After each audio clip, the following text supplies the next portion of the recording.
Bonjour Patrick Mignola. Bonjour. Vous présidez le groupe Modem à l'Assemblée nationale et vous êtes député de la 4e circonscription de Savoie. Cette loi sur l'isolement, des contraintes pour les Français qui devraient être isolés, elle est nécessaire pour vous ? Oui, vous savez, quand on lutte contre un virus, bien sûr que le tester, tracer, isoler est important et que de ce point de vue-là, nous avons encore des progrès à faire collectivement et solidairement sur l'isolement. Jusqu'où faut-il aller ? C'est ça la question. Jusqu'où il faut aller dans la contrainte et la sanction pour vous ?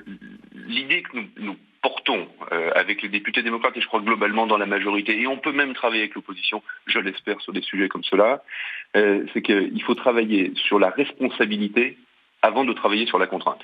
Bien sûr, il faudra en passer par une loi pour renforcer l'isolement, mais n'abordons pas cette question par le sujet des sanctions financières.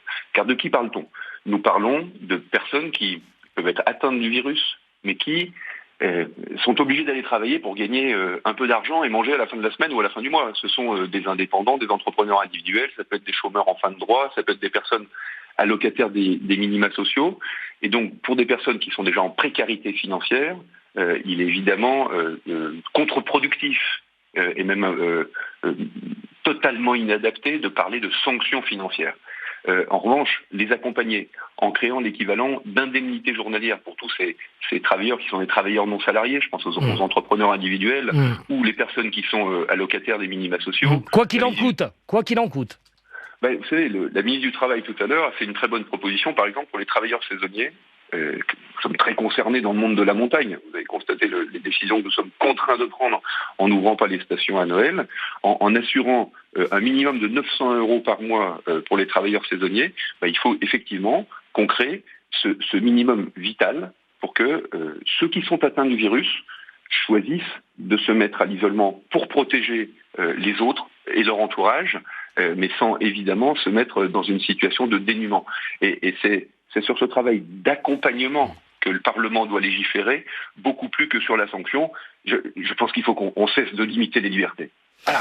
Et pour que les choses soient claires, faisons en sorte que les Français agissent en responsabilité et donnons-leur les moyens de la responsabilité plutôt que la sanction s'ils n'appliquaient pas cette responsabilité. La gestion de l'épidémie sanitaire, c'est pas du maintien de l'ordre. Exactement. Il faut plutôt convaincre que contraindre. Une dernière question, Patrick Mignola, puisque vous le disiez, station de ski pas fermée, mais il n'y aura aucune remontée mécanique. Vous êtes député de la Savoie, vous le regrettez ? Évidemment, c'est un regret, mais c'est le monde de la montagne, c'est un monde qui est habitué à se battre et à se battre solidairement, quelles que soient les convictions politiques. Donc nous, on va se battre pour que d'abord, la montagne reste ouverte. Puisqu'on ferme des remontées mécaniques, mais on ne ferme pas les villages-stations qui sont habités. Il y a une vie au-dessus de la mer. Non, ça on ne peut pas le faire, ça serait interdit même.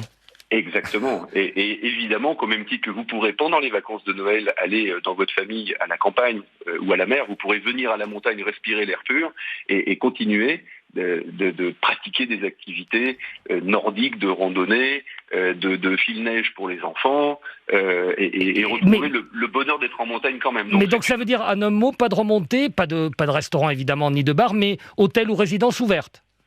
Exactement, c'est-à-dire que ceux qui sont propriétaires, ceux qui sont locataires, ceux qui ont envie de venir à la montagne, comme ils l'ont fait d'ailleurs beaucoup, en très grand nombre cet été, pourront continuer de le faire.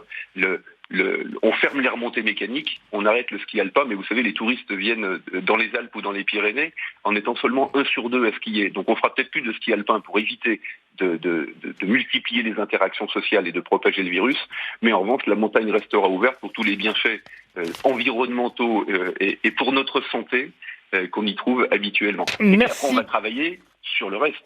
Comment on aide et on compense pour tous les acteurs économiques de la montagne, avec notamment une aide spécifique pour le monde de la montagne dans l'accompagnement du Fonds de solidarité. Merci pour toutes ces précisions, Patrick Mignola, président du groupe Modem à l'Assemblée.